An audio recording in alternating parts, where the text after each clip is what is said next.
Am I the jerk for not sharing my inheritance after my family mocked me for years as the failure? For as long as I can remember, I've been considered the black sheep of my family.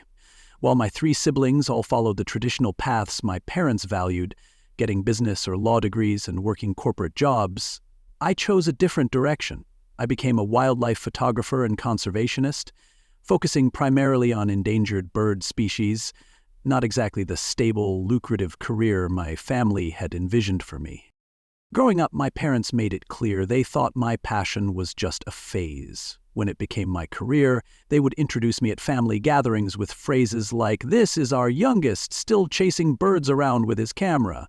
My siblings were worse, referring to me as the family charity case and making jokes about me being a professional bird watcher who would never amount to anything.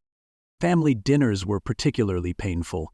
My oldest brother Mark would brag about his latest promotion or bonus. My sister Jen would talk about her law firm's high-profile cases. My middle brother Tom would discuss his investment portfolio. Then someone would inevitably turn to me and ask mockingly if I'd taken any nice bird pictures lately, followed by barely concealed laughter. I learned to avoid most family gatherings, attending only when absolutely necessary to keep the peace. But there was one family member who never treated me this way. My Uncle Robert. He was my father's brother, a retired biology professor who never married or had children of his own. While the rest of my family saw my career as a joke, Uncle Robert found it fascinating. He would spend hours looking through my photographs, asking questions about the habitats I'd visited, and showing genuine interest in my conservation work. As my parents and siblings grew more distant over the years, my relationship with Uncle Robert deepened. When he was diagnosed with cancer 4 years ago, I started visiting him regularly. These weren't brief obligation visits, but meaningful times spent together. I would bring my latest photographs, and we would talk about everything from science to philosophy. Sometimes I would just sit with him while he rested, making sure he wasn't alone. My siblings rarely visited him. They were always too busy with work or had family obligations. They would send the occasional text message or generic get-well card, but actual visits were few and far between. When I mentioned this to them, they would dismiss it, saying Uncle Robert understood how demanding their important careers were, unlike my hobby that allowed me plenty of free time. Uncle Robert passed away 2 months ago. The funeral was small, mainly attended by former colleagues and students. My siblings came, of course, but seemed more annoyed at having to take time off work than genuinely grieving. I overheard Mark telling someone it was just formality since Uncle Robert wasn't really close to anyone in the family. A week after the funeral, we all received a call from Uncle Robert's lawyer asking us to attend the reading of the will. I expected Uncle Robert might leave me some of his books or perhaps his old camera collection, which we had often discussed. What I didn't expect was for him to leave me everything. The house, his savings, his investments, all of it. The lawyer explained that Uncle Robert had updated his will after his diagnosis, specifically naming me as his sole heir because, in his words, I was the only one who saw value in things beyond their monetary worth and the only family member who truly cared. The room went completely silent. Then the explosion began. Mark started shouting about how this must be a mistake or that I had somehow manipulated Uncle Robert while he was vulnerable. Jen immediately said she would contest the will on grounds that Uncle Robert wasn't of sound mind. Tom just stared at me with pure hatred, as if I had personally robbed him. My parents weren't at the reading, but they called me afterward, clearly having heard from my siblings. They suggested that the right thing to do would be to split the inheritance 4 ways among all the siblings.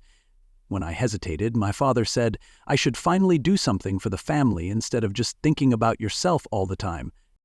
The inheritance isn't small. Uncle Robert had lived modestly but invested wisely over the years. His house is in a desirable neighborhood and worth considerable money on its own. All told, we're talking about nearly $2 million in assets. I won't pretend that this money won't completely change my life. Conservation photography isn't exactly lucrative, and I've been living paycheck to paycheck for years, sometimes taking commercial work I didn't enjoy just to make ends meet. With this inheritance, I could establish a foundation for conservation efforts focused on the endangered species I've been documenting. I could publish the book I've been working on for years, but couldn't afford to produce properly. I could finally have financial security while continuing the work I believe matters. When I told my family I was honoring Uncle Robert's wishes and keeping the inheritance, things went from bad to worse. Mark has threatened legal action. Jen has been calling mutual family friends, telling them I manipulated a dying old man. Tom sent me a text saying I was dead to him. Extended family members I haven't heard from in years are suddenly reaching out to express their disappointment in my selfishness.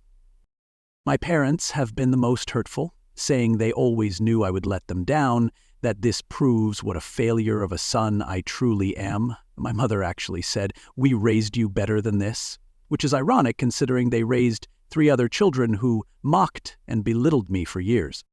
The pressure has been intense. Last weekend, my entire family showed up at my apartment unannounced for what they called a discussion, but felt more like an ambush. They took turns explaining why I was being selfish, why family should share with family, and how Uncle Robert would have wanted everyone to benefit. This last part felt particularly manipulative, as none of them had bothered to really know Uncle Robert or what he would. I asked them directly, if Uncle Robert had left everything to Mark, would you all be insisting he share it equally? The uncomfortable silence told me everything I needed to know. A few friends have suggested I should just give my siblings something to keep the peace. They point out that even a quarter of the inheritance for each sibling would still leave me with a significant amount. They say family is more important than money and that I should be the bigger person. But another part of me feels that my siblings are only family when it benefits them. They never cared about my dreams or struggles. They never supported me or showed interest in my life. Now that there's money involved, suddenly they want to be close siblings who share everything? I also feel that Uncle Robert made his wishes clear for a reason. He saw how my family treated me versus how they treated each other. Maybe this was his way of finally evening the scales after years of watching me be the outsider.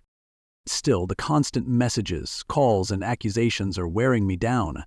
I've started avoiding social media because distant relatives keep posting vague statements about greed and family duty that are obviously directed at me. I've had trouble sleeping, and the stress is affecting my work. Despite all this, I don't think I want to share the inheritance, but I'm beginning to question myself, wondering if holding firm makes me just as bad as they've always claimed I am. So, am I the jerk for keeping the inheritance all to myself after years of being treated as the family failure?